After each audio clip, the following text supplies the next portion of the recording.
Good afternoon, Canucks fans, and welcome back to another episode of the Canucks Conversation, brought to you, as always, by the Toyota BZ4X. And my goodness, folks, this doesn't happen very often, but as you'll see in a few minutes, it's a bit of a scrambly start here. I just got back from the Abbotsford Center, so I didn't have any of my stuff open. I didn't even have my scripts open, but I think I can do it off memory at this point because I like talking about the 2023 Toyota BZ4X. The BZ4X is Toyota's brand new all-electric SUV that is designed to go the distance for you and your family. The BZ4X is packed with Toyota's coolest tech, but it still has that trusty SUV feel you know and love.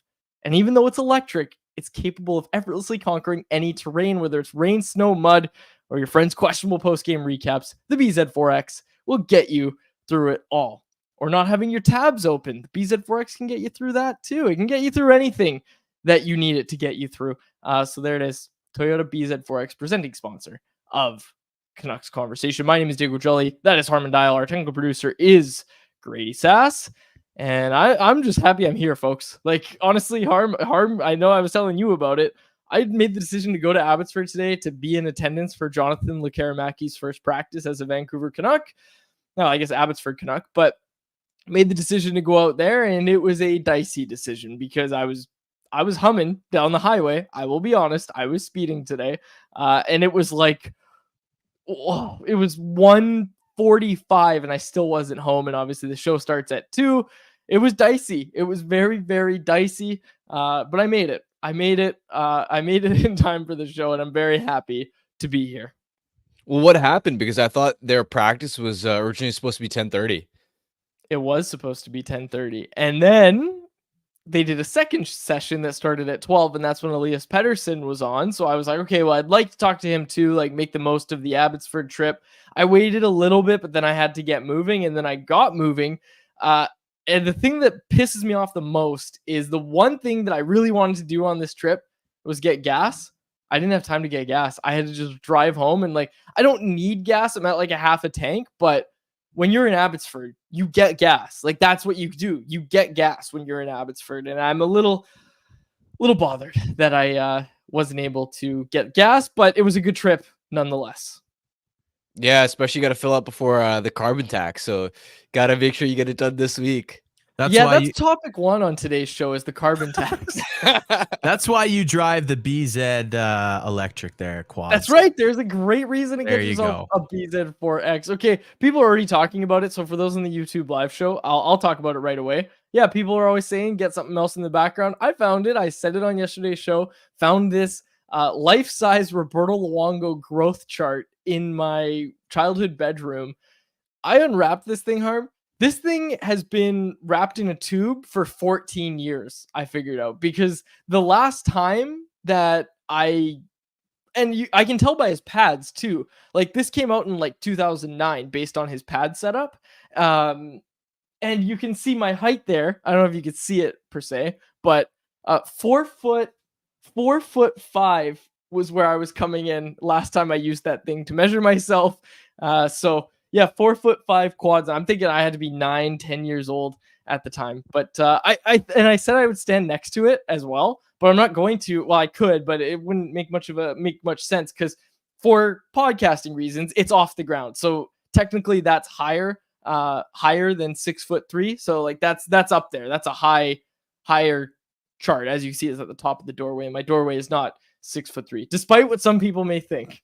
That's just an excuse for us to not get your official height, isn't it? Well, no, I'll go stand next to it, but I'm going to come in at like 9-year-old quad height again. I'll show you right now.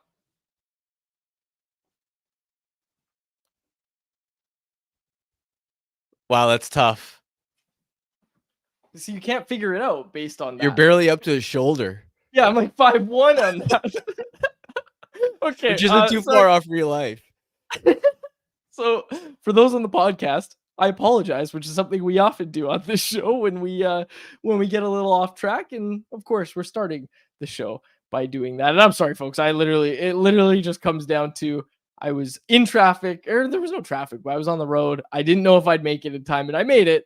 Didn't get to do much show prep, but I am very prepared to talk about Jonathan Lekkerimäki, which we will do in the third segment. Harm, first, we need to talk about last night's game against the LA Kings as the Vancouver Canucks fall by a final score of 3-2. And of course, it is brought to you by our friends at 4 Winds Brewing. More specifically, brought to you by the Featherweight IPA. If you're looking for a nice hoppy beer but still want something light, then look no further than the 4 Winds Featherweight IPA. At just 4.5%, this incredibly light IPA is packed full of tropical and citrusy goodness. Available now at liquor stores across BC or through the 4 Winds online shop for home delivery anywhere in BC at 4windsbrewing.ca. Okay, Harm, Canucks fall to the LA Kings on home ice. It got down to a 3-1 deficit. They made it interesting in the end. Despite the Kings' best wishes to play boring hockey for 60 minutes, the Canucks did make this game interesting, nearly pulled off the comeback. What were your thoughts on last night's game? Yeah, a number of things to take away from that game. First of all, I don't think the Canucks played that poorly overall. It really felt like one of those games where, for both sides, most of the game they were outstanding defensively. And it was funny, at one point in the second period, I was starting to track anytime a player would get the puck in space, it would be 1 Mississippi, 2 Mississippi, and a guy's ready to stick check you. Honestly, there was no time and space for either team to make creative plays, to get to the inside, to get quality looks from the slot. And it really felt like one of those games where the Canucks didn't make many mistakes, but whenever it happened, it ended up in the back of the net. Plus, they had a couple, I think, extra bounces go against them compared to LA. It really felt like one of those coin flip type games that could have easily gone either way, and just LA got an extra bounce. Vancouver made an extra mistake. I think Vancouver's PK was also really sharp, but ultimately, if you look at the negative where they fell short, I think we can all agree that the top 6 in particular had a really difficult time generating meaningful offense. The first goal that they got, of course, came from Sam Lafferty in the bottom 6. It felt like they were at the mercy of LA making mistakes to create their own looks. Paterson, Miller, and Besser combined for just 1 shot on goal at 5-on-5. The entire top 6 as a whole combined for 1 high danger chance at 5-on-5. They only generated 1 shot in the first 15 minutes of that third period, but trailing by 2 goals. That's, of course, not nearly enough. But the ironic thing is we discussed the lack of offense from the top 6 and needing more from them. And yet the funny thing is, even when you look at their underlying numbers, they're pretty dominant because they also didn't give anything up defensively. So I think it, again, just kind of goes to show that, yeah, there are concerning signs in terms of you go down and they didn't generate enough offense in trying to mount a comeback, but they didn't play all that poorly. And I'm not panicking or worrying about this loss. Captain Canuck in the YouTube live chat said, "We didn't get outplayed, just outscored." And Rick Tocchet described this game as a coin flip as well. Early on, I'd say especially, like, it felt like the Canucks were the better team in that game. Again, didn't get outplayed, but just got outscored, right? So again, this is something that LA's been doing all season long. They play that suffocating style. They wait for you to make the mistake and they score some scrambly goals. Like they're not a highly skilled, high flying team. They work really hard. And that's their brand of hockey. They wait for you to make a mistake. And when you do, they are often ready to pounce. And obviously there's some power play help there as well with their second goal. I just watched this game, and aside from the fact that it was super boring, you don't want LA in round 1. Like you don't want to face LA in round 1. I think they're a team that's going to be okay in the playoffs. Like they're going to do fine in the playoffs. My take has always been that you're not going to win a cup if you don't have a good goaltender, and I don't think they have a good goaltender. Like I really don't think Cam Talbot is that good. I really think he's benefiting from the system that he's playing in, and how could you not? They're a really good defensive team, but I think push come to shove in the playoffs, they're gonna eventually get exposed. I just don't know if that'll be round 1 against the Canucks with how these teams have matched up so far this season. Yeah, and of course that's where the Canucks didn't even get to take advantage of that of having Thatcher Demko, right? Because he's of course hurt. So that's another thing you have to keep in mind. One thing to keep in mind as far as the playoffs go, especially as you play tight defensive teams, is for most of this season, the Canucks have been so dominant about scoring early and getting that first goal. And I think we've reached the point where we're really confident that when Vancouver gets that first goal that they defend really well, and not that they're going to hold on to a low scoring leads and win that way, but they just seem comfortable in those situations. They can add to that lead. They can sort of dictate on their own terms. The flip side of that is that we haven't seen this team have to trail in too many games, especially in multi-goal situations. And that's where I am curious to see, does this team have enough juice, that extra offensive gear, especially at 5-on-5, to mount off potential comebacks? Because in the playoffs, especially because you're going to be playing tougher opponents, but also you're going to run into situations where bounces go against you, where you get unlucky and the other team gets 1 or 2 goals, and a team like LA or even Vegas, when they're at their best, they're just going to park the bus defensively. And so can you cut through? Because that's something where when you look at some of the other top teams in the West, a team like the Colorado Avalanche, for example, we saw it when these two teams last met.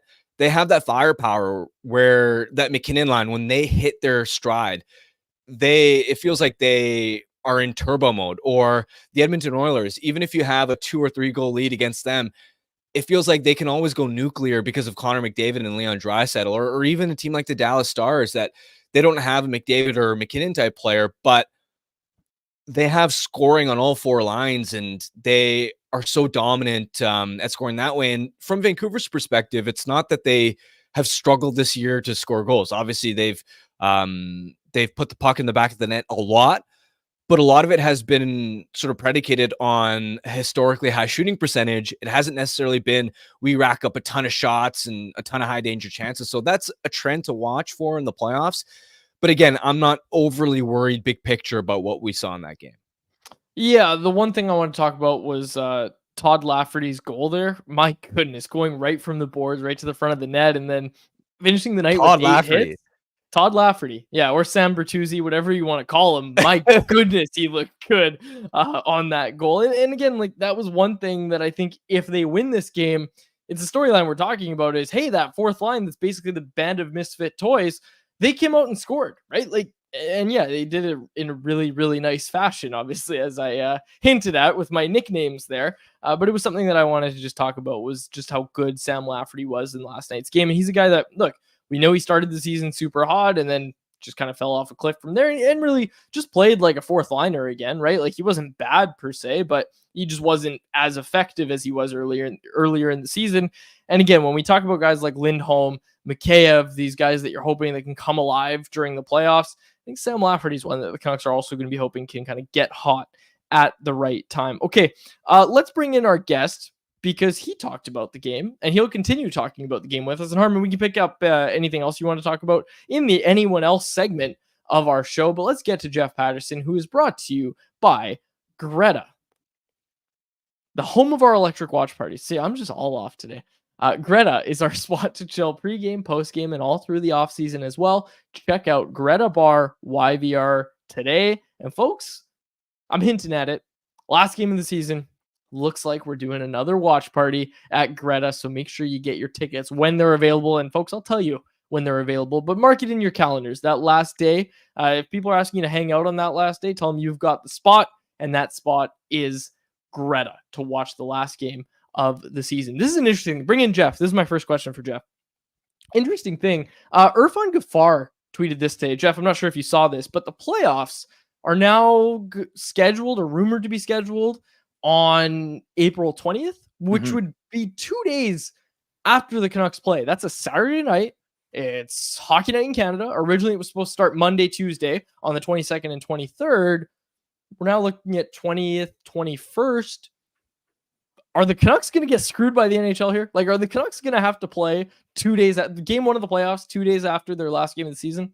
Yeah, quite possibly. And it's important to note, too, that they're in Winnipeg for game 82. And so, if they fly home after a game in Winnipeg, they're going to get home early in the morning. If they overnight in Winnipeg, then travel day on a Friday and you're playing on Saturday, that doesn't seem ideal.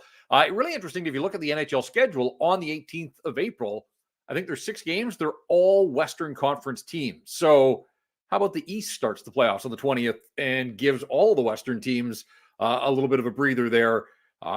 look, Saturday is hockey night, as you said. U.S. national television networks have adopted weekend programming down the stretch as well. It always seemed a little strange that they would let a weekend slide by without anything. So I'm not surprised at this. And in fact, Rogers has been running promos that the playoffs will start on the 20th. So you're right. I think originally it was going to be the 22nd, but kind of feels like everything's getting bumped up a little bit here. And we'll see how that impacts the Canucks and other teams. But it does feel like, and look, you can't control where you're going to end your schedule. A couple of years ago, it was St. Louis. I remember I was out on the road, the final game in St. Louis. Last year, it was Arizona. This year, it's Winnipeg. But the difference is the Canucks are going to the playoffs, and they play all year, and they may win the division, and the reward would be you have to hustle home from Winnipeg to get ready for your first playoff game. Not ideal in the way of scheduling, but got to deal with the curveballs as they come at you. We always talk about playoffs. You're going to deal with adversity. You might deal with adversity right off the hop with the scheduling of game number 1. So let's see how it goes here. But I did look at the league schedule on the final night of the regular season. It's all Western teams. So maybe the East can get the jump on the playoffs and at least buy everybody out West one more day.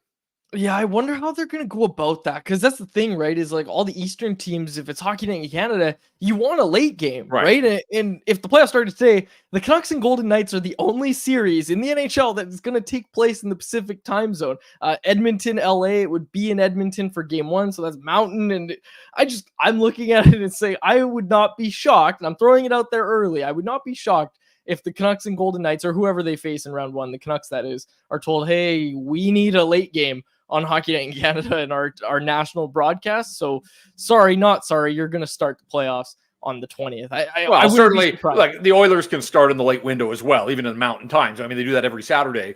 The other thing too is, and you can't bank on this, but you can get an early game that goes late in the playoffs, right? Like you can get triple overtime on night number 1. So you just never know about TV windows and that kind of stuff. But yes, certainly a storyline worth following here, just because we know, even though they didn't get the X beside their name last night, the Canucks will be there when the playoffs start. It's just a question of when do the playoffs start.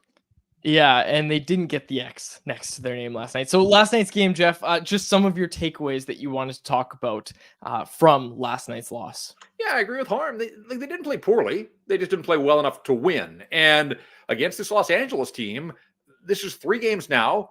The Kings have opened the scoring in all 3. And the minute they do that, they get to dictate. They kind of dig in even more so and make you come at them. And I thought the Canucks did a nice job of that after the Kings had opened the scoring. You talked about the Lafferty goal. I thought the rest of the first period and the first 10 minutes of the second, there were opportunities for the Canucks, but ultimately they didn't make the most of those opportunities. And then the 2 quick goals by the Kings at 3-1. We talked to the players afterwards about the mindset going to the third period, knowing that you needed 2 against the Los Angeles Kings in 1 period, when to that point they hadn't scored more than 1 against the Kings in any of their 3 games. And I guess if there was a disappointment for me, it was those first 15 minutes of the third period. They had 1 shot on goal. Like, how can that make sense to anybody? Like, look desperate. If the Kings lock you down, hey, you tip your hat to them. But make it difficult on them. And I didn't think the Canucks did enough of that in the first 15 minutes. And I wrote a column that's up at Canucks Army. While I didn't think the Canucks top players played their best, I didn't think it was Rick Tocchet's finest moment. And this guy has pushed just about every button and has been above reproach most nights in the work that he has done. Still a presumptive front runner to win the Jack Adams as Coach of the Year. But he went to the line blender, and some of his decisions in that third period didn't make a whole lot of sense to me. Like a guy like Pia Suter, who doesn't score a lot, but the numbers show he makes JT Miller and Brock Besser better. And for whatever reason, when you're down and you need some offense, and he stuck to Suter as the third line center and played him with a bunch of different wingers. He went away from Höglander and Garland with Paterson, and that line's been working. Even if it wasn't working in the first 40 minutes, I still think I would have given those guys a little more leash. He tried Lotto line at one point, but look, Phil DiGiuseppe is your second line winger. That he went away from that one. That was the right call. But it felt like he was grasping as much as his team was last night. And ultimately, to see Nikita Zadorov as a net front, like that's kind of fun. But again, it felt like a reach. It's something we haven't seen from Rick Tocchet all year long. And whatever he threw at the wall, it didn't work. So for me, I didn't you take Elias Lindholm out of the lineup, and we've already said this team is 1 scoring winger short. And you can see like how quickly depth becomes an issue for the Vancouver Canucks with just 1 sort of top 9 guy out of the mix. So, it was just odd. It had a strange feel. Part of that was Brock Besser just didn't have it last night, and I know he scored, but he was having a tough night on the first Los Angeles goal in the back check, the penalty that he took on Drew Doughty, didn't have a shot attempt through 40 minutes. So I get where Rick Tocchet's coming from. He's trying his best to find something, anything that's going to spark his hockey club. But it was just curious to me the way that he went about his business in that third period.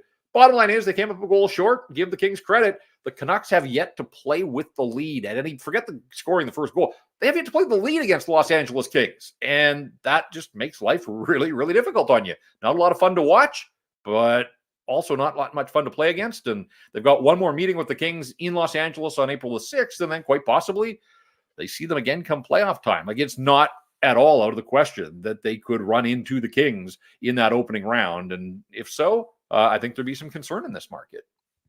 J-Pat, you alluded to with Lindholm and Joshua, of course, out. There's not a lot of quality top 6, top 9 winger options.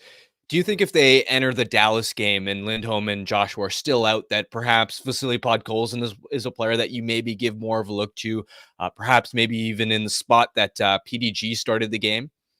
Yeah, it kind of feels like it's time. I mean, Podkolzin's been hitting everything that moves, and now is starting. He had an assist, and then they took it away. Like, he didn't get an assist on the Lafferty goal officially, but we all know that he did a lot of the heavy lifting there.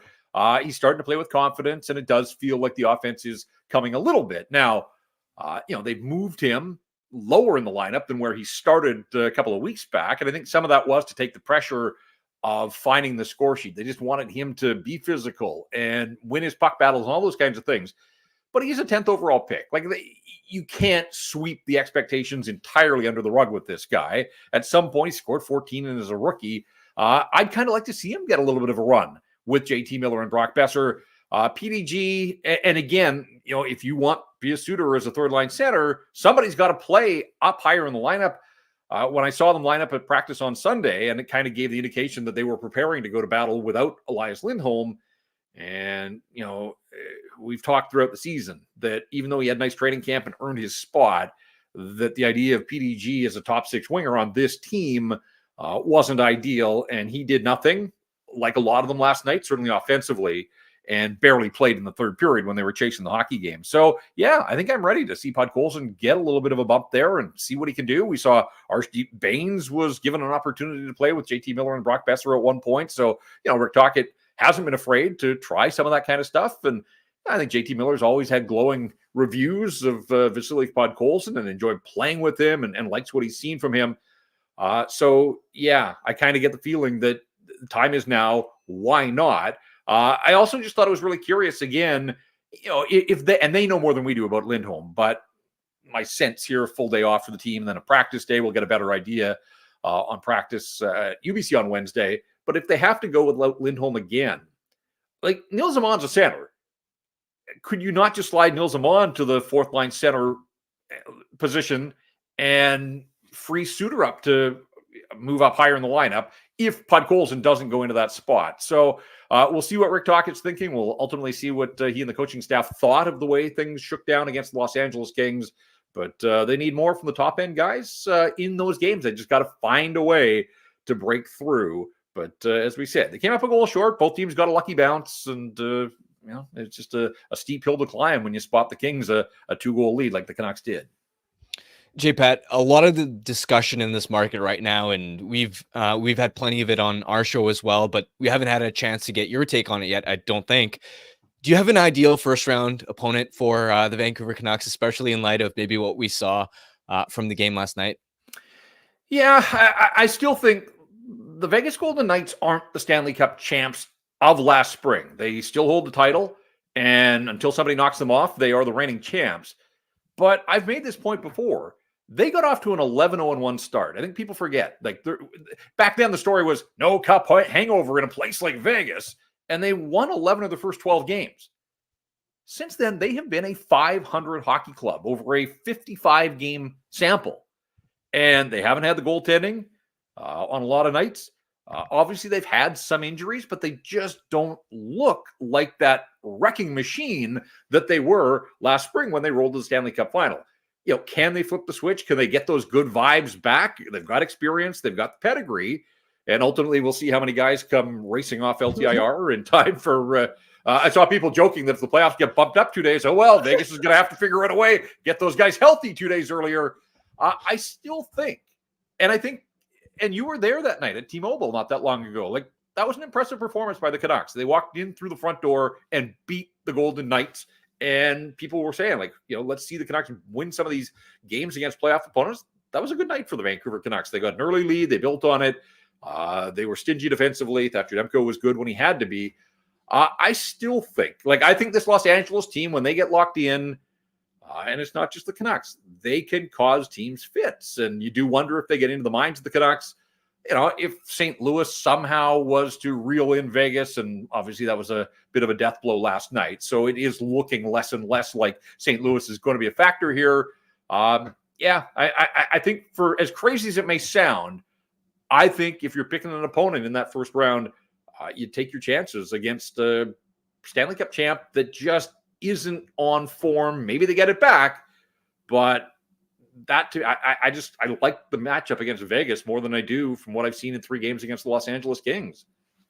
I always go back to Nashville. It's just they're getting hot at the right time, so it's a hard decision, and you almost don't want to pick your poison, right? And I also think, Jeff, that this team should have a bit of swagger about them and say, hey, you know what?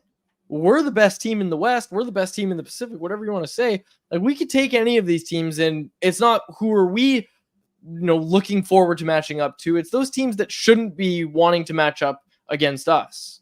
Well, it's important to remember, guys, the Canucks still have 2 to go against Vegas here in the regular season. They're going to have a big say in ultimately where Vegas finishes and if Vegas does finish in the playoffs. But again, getting that win last night in St. Louis was huge for the Golden Knights, because that gives them a little bit of breathing room against the Blues in the playoff chase. So now it is a question of where the dust settles and ultimately who slots where, but 2 still head to head. So I think, this is the thing for the Canucks.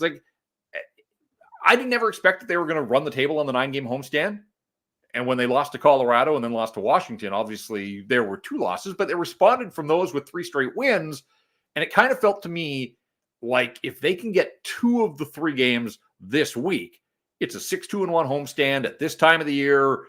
Oilers kind of spinning their wheels a little bit. I kind of felt like 6-2-1, 13 of a possible 18 points would allow the Canucks to maintain that cushion atop the Pacific Division. So then they go and they lose to the Kings. It puts some heat on the Vancouver Canucks now at the tail end of the homestand here.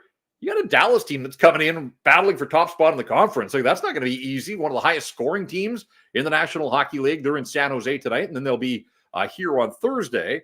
And if it doesn't go well for the Canucks against the Stars, suddenly that game against Anaheim is an absolute can't slip on the banana peel kind of game at the tail end of a homestand.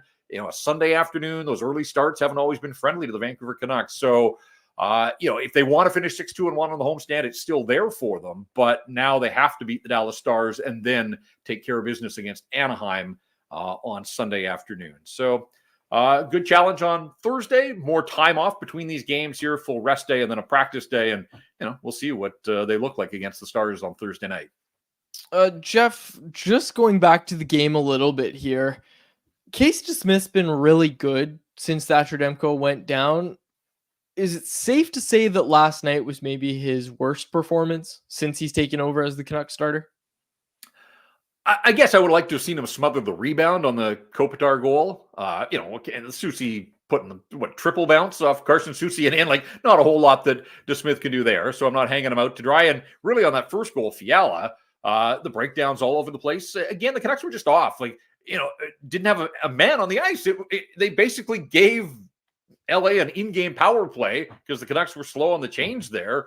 And Fiala's not going to miss when he has half the net to shoot at the way he did. So, in terms of the goals that got past him, really it was the Kopitar one.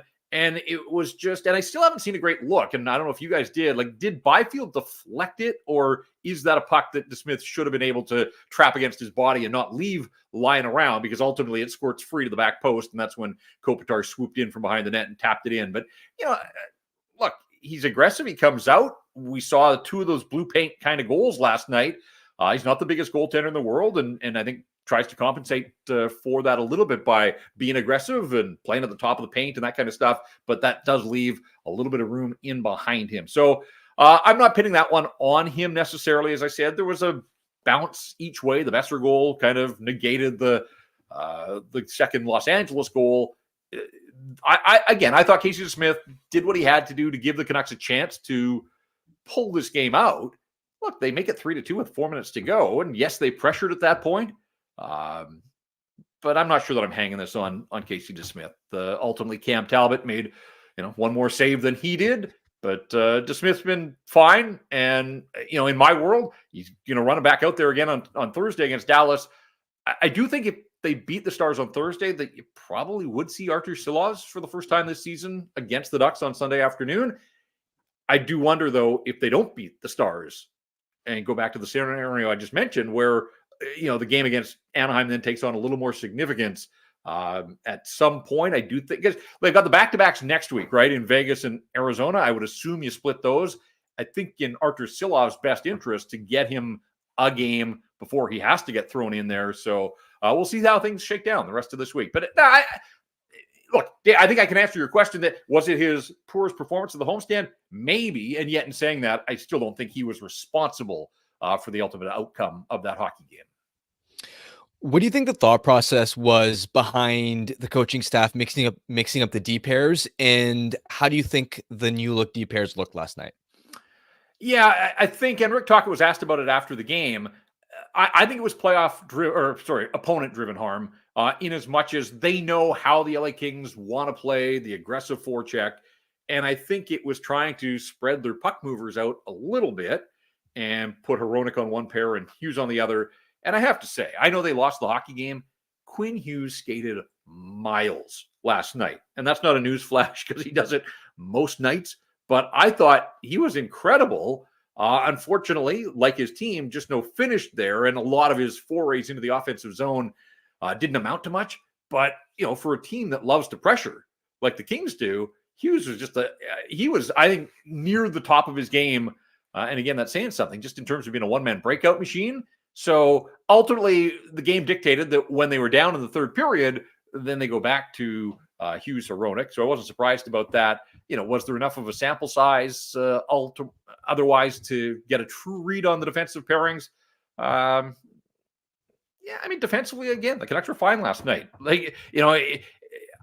I still think you're going to see a lot of Hughes and Hronek. And did you see Quinn Hughes played the final 3 minutes and 57 seconds of the hockey game? Came off the ice once in the final 5.5 minutes. So, they were leaning on him, and he's their best chance to generate the goal that you're looking for to equalize. But defensively they're fine. I thought Zadorov, the big hit on Lizotte early in the game, I thought, that's what you want from Nikita Zadorov, try to set the tone there. Soucy and Cole had their moments as well, although interesting with Quinn playing as much as he did in third.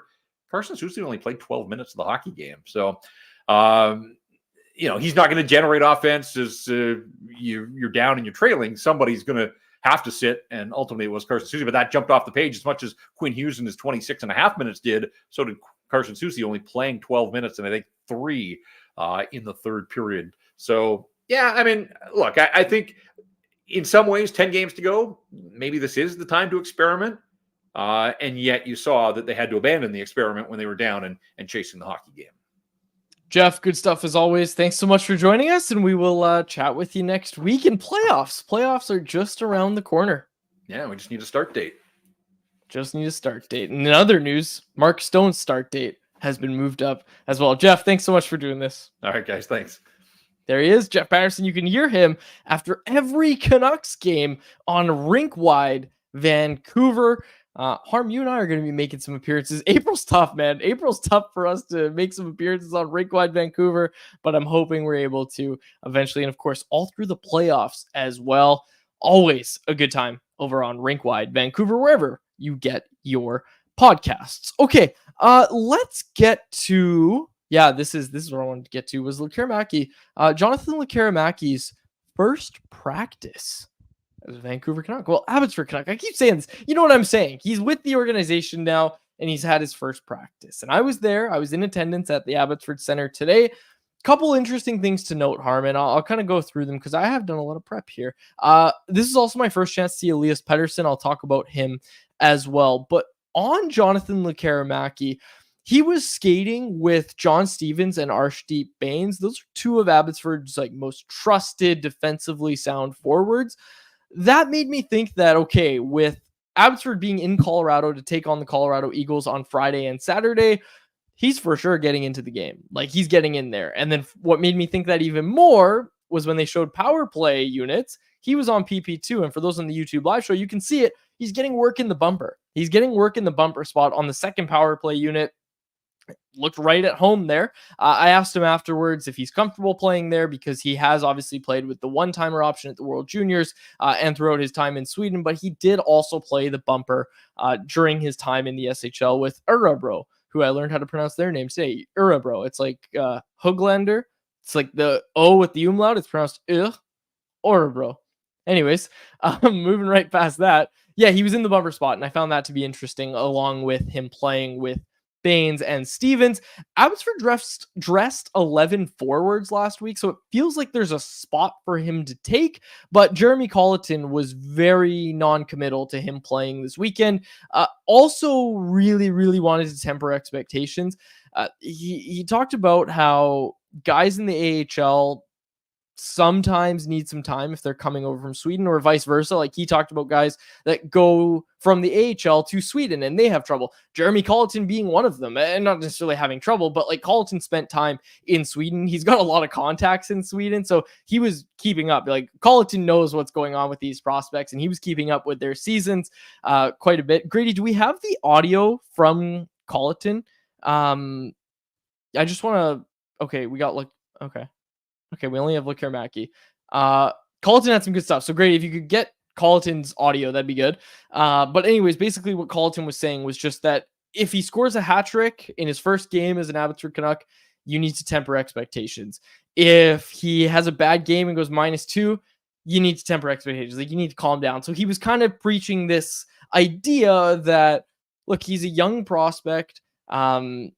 He's going to take time, and you don't want to be making these sweeping judgments. And like, he was asked what he thought of Lekkerimäki's first practice and any takeaways that he had about Lekkerimäki after his first practice, and he just kind of laughed it off. He was like, no, it's one practice. I don't really have much. But we did talk to Lekkerimaki as well, and he was telling us, just how excited he was to be there, how the guys were making him feel at home.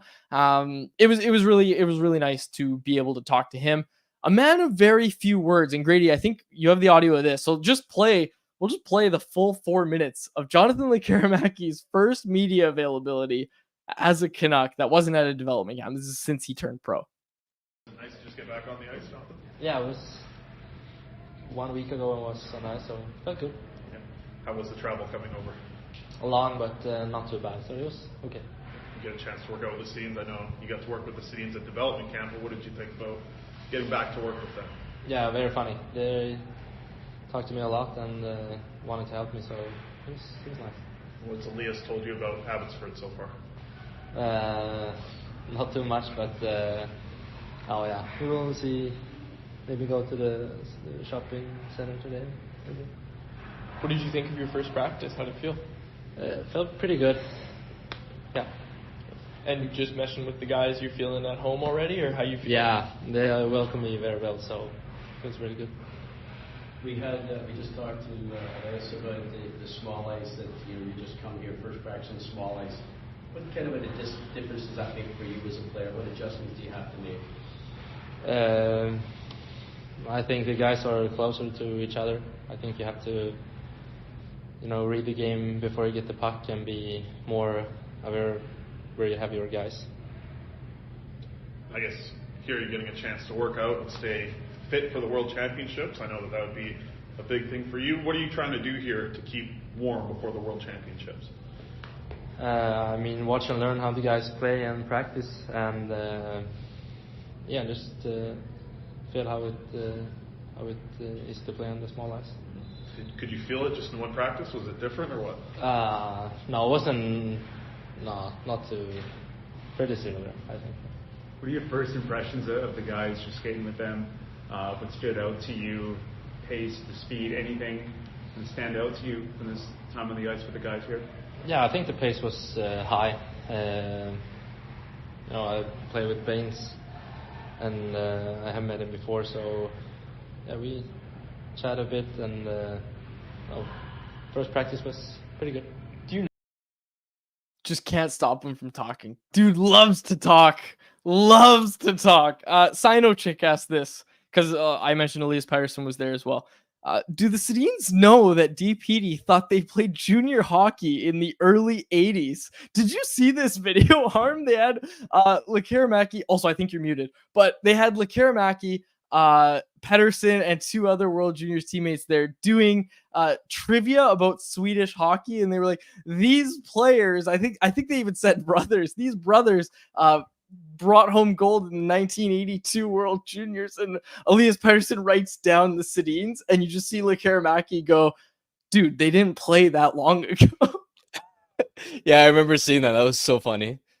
Oh, it was the best. But yes, like I said, Lekkerimaki, the advice I was given was that if you give him a yes or no question, he will take the option. Like he will give you a yes or a no. But no, he was great. It was good to get to meet him in person for the first time and get to talk to him.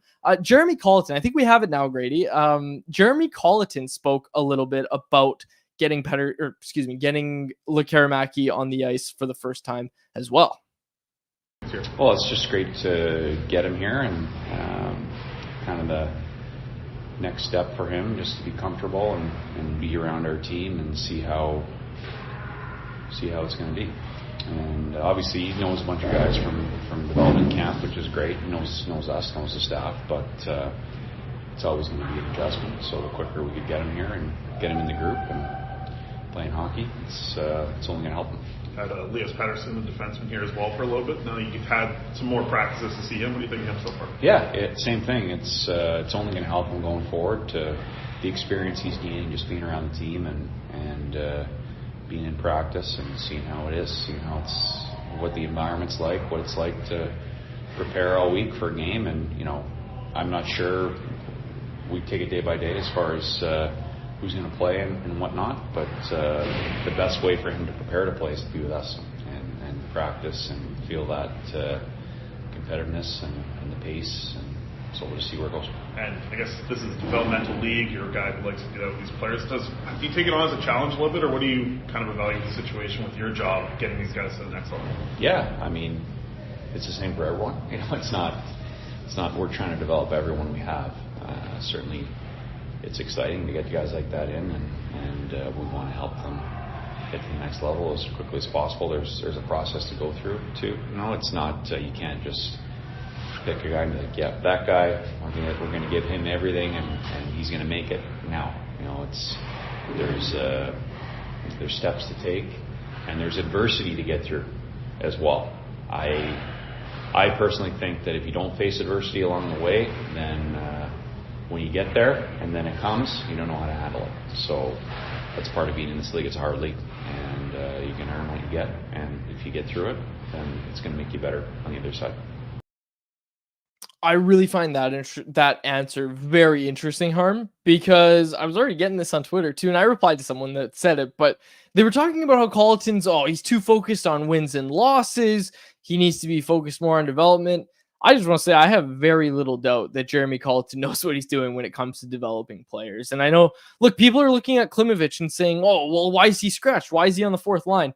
Because he's played very badly. He's played awful this year, and he played really well last year, and he was getting rewarded with ice time and different opportunities last year. Just because the guy was drafted high doesn't mean that he's going to play. And the question that I ask to these people, Harm, is, first of all, it's not Utica anymore, where you're hearing about prospects just losing all love for the game and leaving the sport altogether or whatever. Like, we're not hearing anything like that anymore. That's not happening. But what we are seeing is that these guys that are getting the opportunities are getting opportunities because they're playing the game that the way the Canucks want to play. And when we talk about organizational alignment, we hear that, yes, Abbotsford and the Vancouver Canucks run the exact same way. When you go up from Abbotsford to Vancouver, they're playing the same systems, they have the same expectations, and it's not a shock for those players coming up. what's your end goal? If you're giving a guy, and I don't mean to single out Klimovich, take any prospect. Like Ratu's played a lot recently because he's played well. But take any prospect, for example. What's your end goal of just throwing them out there, regardless of how they're performing, regardless of how much effort they're putting in the staples of the game, regardless of all of that? What's your end goal if you're just saying, okay, you are going to keep getting these opportunities while we hold everybody else to a higher standard? That player's not going to go up to the NHL and be efficient. Like, that's not how development's going to work. That's not how it's going to work for the Vancouver Canucks, because the Vancouver Canucks have a standard of how they expect their players to play. So if you want to go create a bunch of Andrei Kuzmenkos, and again, not to single out players, but you know what I mean. If you want to go make one-dimensional players, go ahead. But if you want to take a guy who was one-dimensional in Niels Höglander and turn him into somebody that can be an effective top 6 scorer under Rick Tocchet, under this head coach, and on this NHL team, then keep Jeremy Colleton in Abbotsford, because that's what you're going to keep getting, is that kind of development, that kind of confidence building, and those guys coming up to the NHL and knowing exactly how they need to play. Well, the key there, as you mentioned, is with guys like Höglander, now Podkolzin, even the strides that Archdeep Bains has made since signing as a CHL free agent, there's proof of concept that they can turn players that have the potential into something legitimate. And in the case of Klimovich, I mean, even before the season started, it was rough for him in Penticton. It was rough for him in training camp. He was consistently bobbling pucks, making mistakes even in elementary drills. So I honestly don't lay any blame for Klimovich's developmental struggles this season on the coaching staff and on Abbotsford, especially now that you've got the Sedins and you're investing so many resources there. Utica was a totally different thing, where players, and you would speak to agents that represented clients on that team, it felt like it was a totally different world, right? You're on the East Coast of the US in some small town where you feel so disconnected from the main team. The GM of the actual Vancouver Canucks only comes down there once a year because it's that far away. Whereas here, quite commonly, you'll see Jim Rutherford or Patrick Elvine or Ryan Johnson, of course, who manages Abbotsford, at these games. There actually feels like there's a pulse. It's a night and day difference. And I think they've definitely earned a lot of leash and trust as they develop young players and prospects. Yeah, I think trust is a great way to put it, Harm. Trust from the fan base, and also trust from the players. Like, the players know why they're being sat. Players know why they're playing high in the lineup, and not just why in the immediate instance why it's happening. Like, they know what the end goal is. If the end goal is to get to the NHL, they know that as long as they're a part of this organization, they're going to have to play a certain way, right? Like, this organization now has hopes of winning. There's not going to be any of these, okay, unless you're going to go score 40 goals, but if you're playing in the AHL, you're probably not going to be a 40-goal scorer. Just throwing that out there. So again, I don't want to go into Klimovich too much because Kieran Versation is pointing it out. Stankoven and the Stars are coming into town later this week. And again, I'm not trying to bag on Klimovich or whatever. I'm just using him as an example because it feels like that's what I'm seeing on Twitter, is people using him as an example and his diminished deployment this year as an example of, look, Colleton's worried about wins, not player development. What's Klimovich going to develop into if he keeps making mistakes and keeps making, low effort plays, and you keep churning him out there in the top 6 and he's not scoring? Like, you're putting him out in this role where he's not producing, he's not doing anything defensively, he's making a bunch of mistakes. What is he going to develop into? Answer me that. If you make endless mistakes with no consequences and no understanding of why anyways, he's a good kid. Poor Klimovich is catching so many strays. I'm not trying to throw it all at Klimovich. I'm saying this is what I was seeing on Twitter, was these people, getting on Jeremy Colleton about it because of Klimovich. And I'm sorry. Like, again, I'm not trying to rag on Klimovich, and I know it is coming across that way. Okay, another thing. I'm just going to get to it.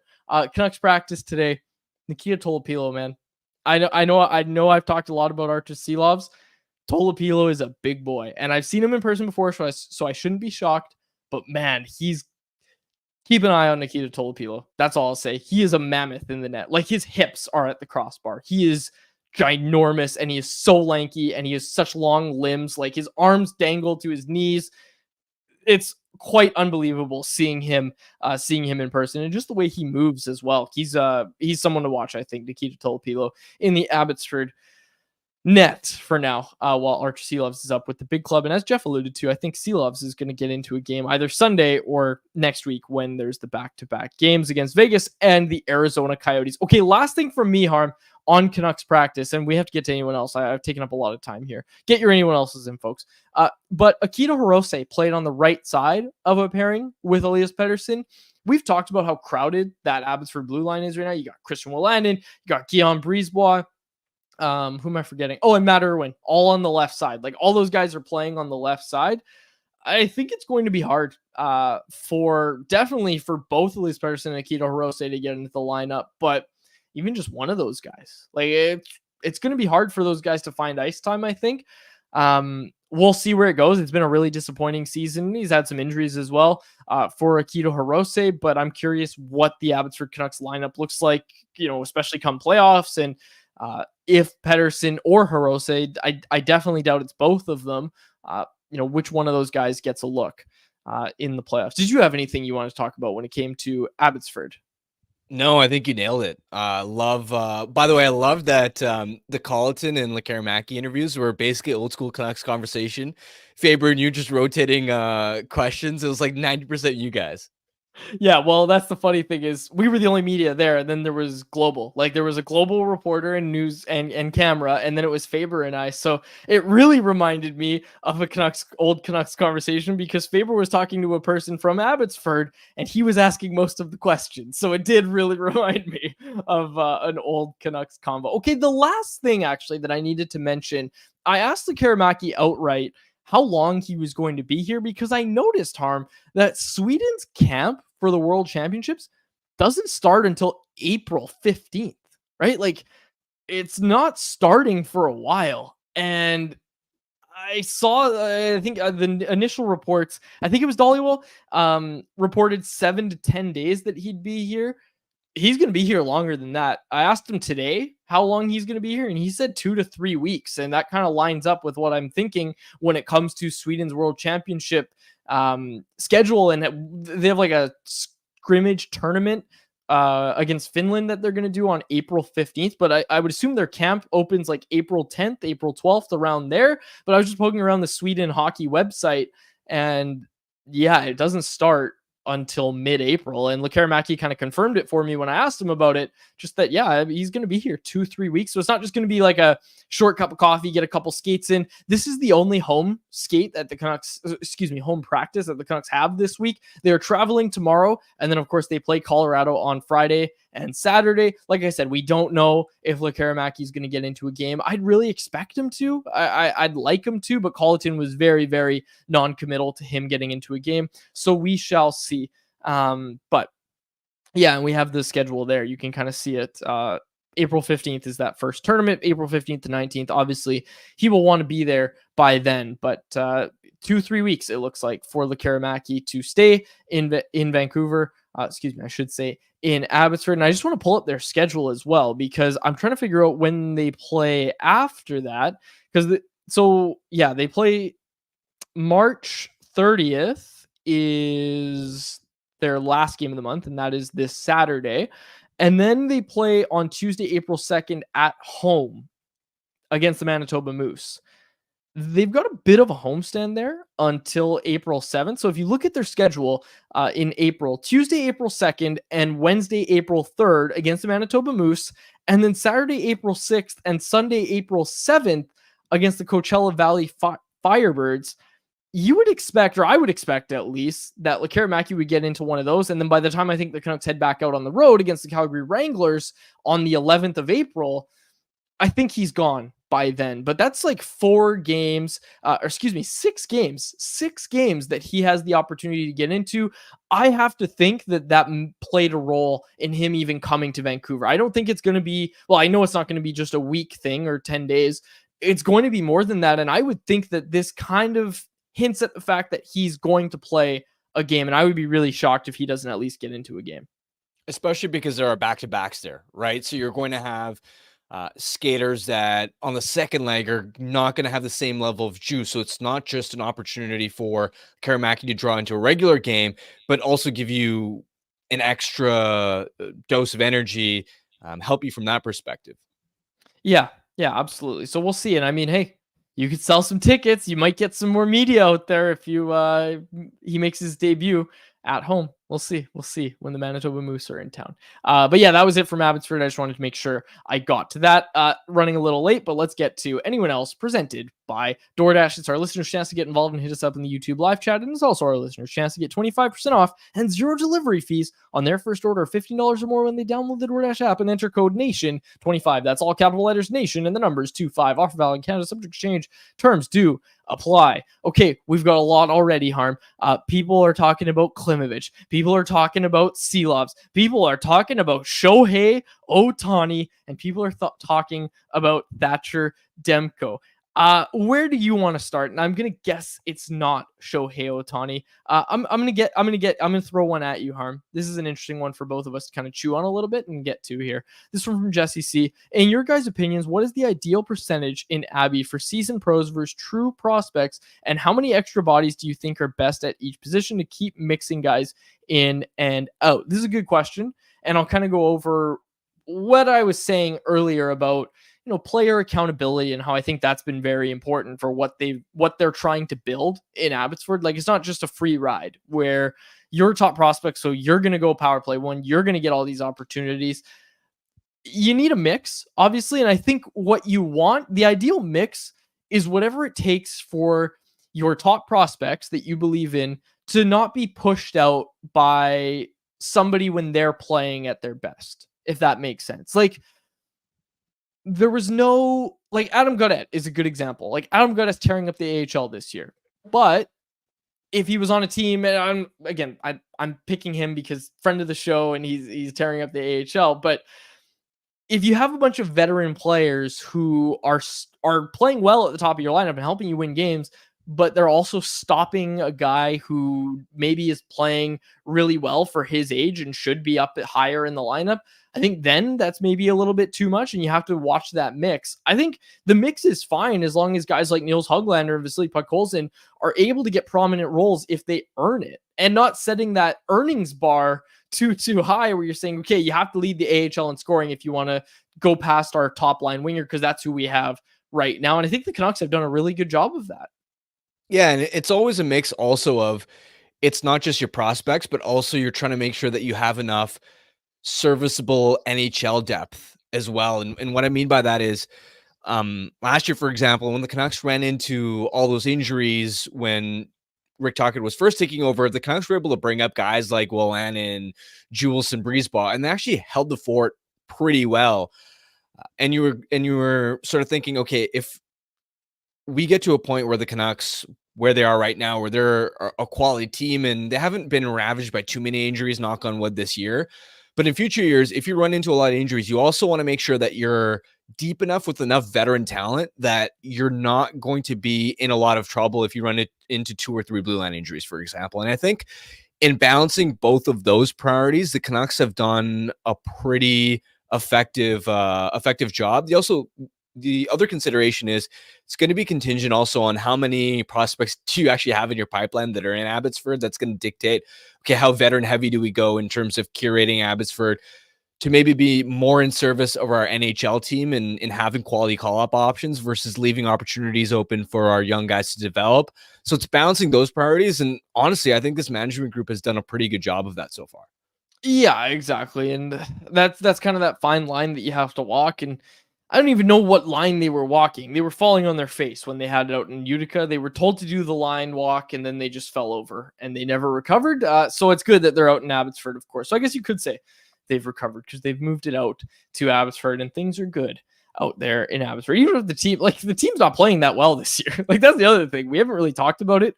They can't win the first game. Every game in the AHL is basically a back-to-back series. They're like 1-9 or something, and I should have it on hand. But their record in the first game is horrible. And Cody, if you're still in here, maybe you can drop it in the YouTube live chat. But the first game of back-to-backs, they're horrible, and then the second game, they kind of wake up. And Colton talked about that today as well, about them just needing to prepare better, and the coaching staff needing to get their players more ready today. And another thing that I wanted to bring up was I saw Marco Terenius today. He is just an extension of Ian Clark. like just running through the exact same drills, and it's just pretty funny to see like the exact same drills you see Ian Clark doing with the Canucks goalies at the NHL level. They're doing the exact same ones down Abbotsford, like exact same practice routine, like down to the T.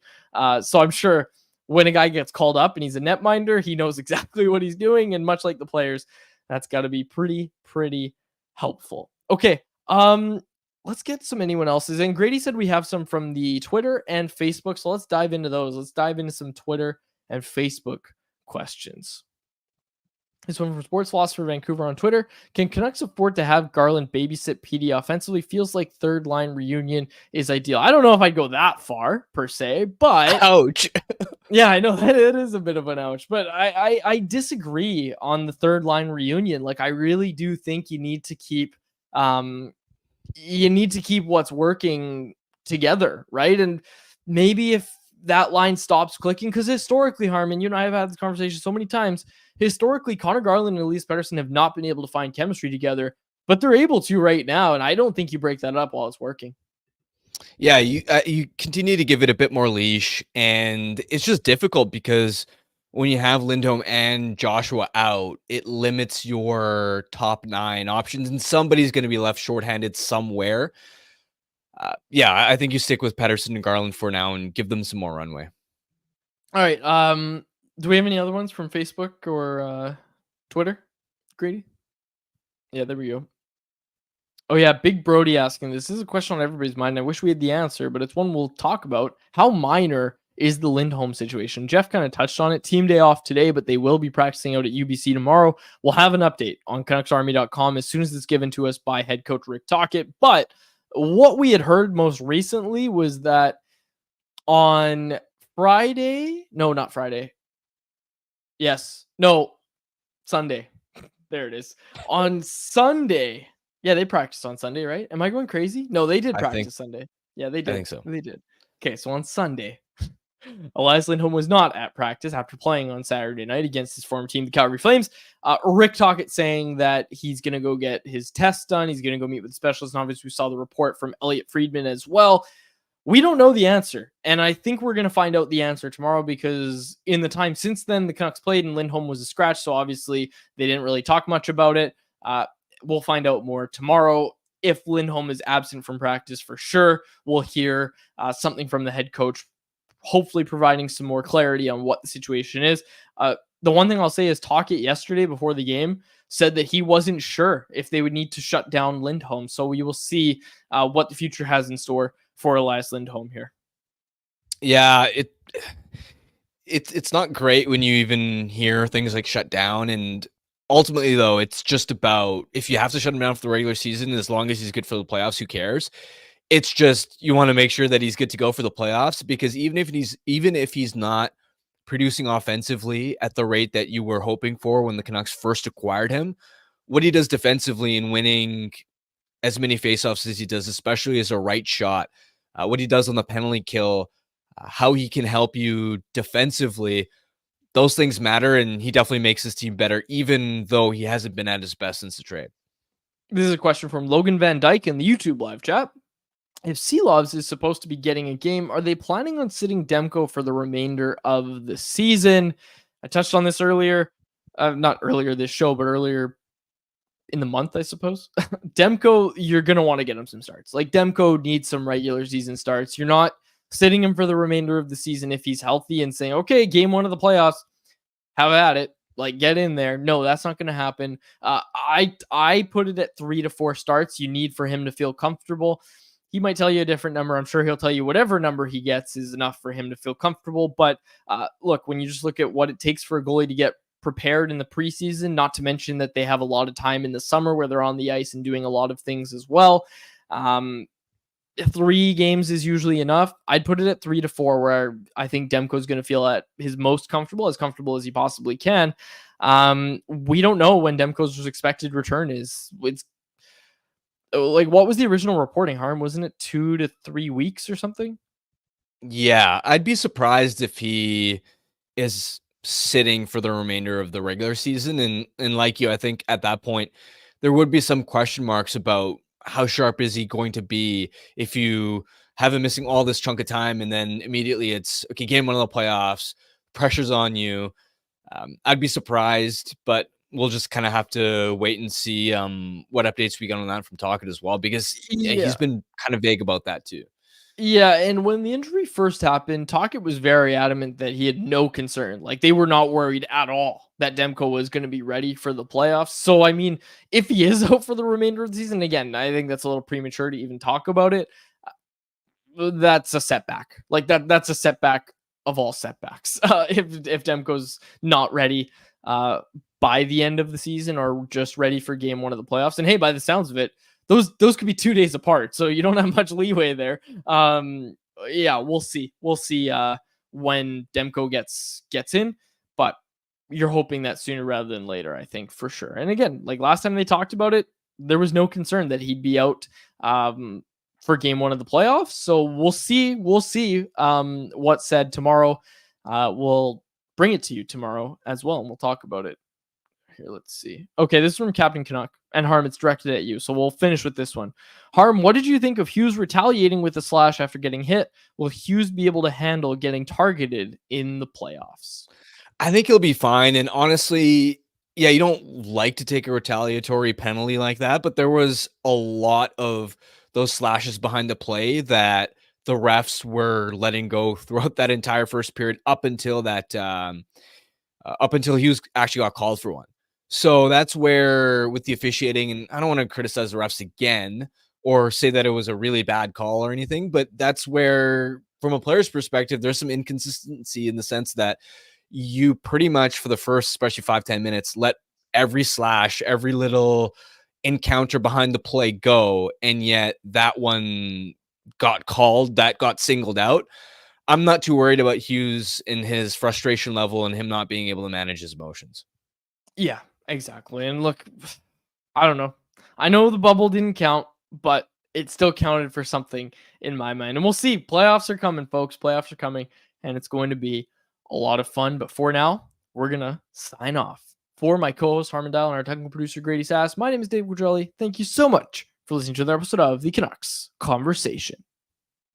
Canucks Conversation with Harmon and Quads, brought to you by the Toyota BZ4X. The BZ4X's fresh look is just an added bonus to its range, since you can drive up to 406 kilometers on a single charge. That's enough to get you from Kitsilano to Whistler or Kamloops to Kelowna and back, and still be home in time for the game.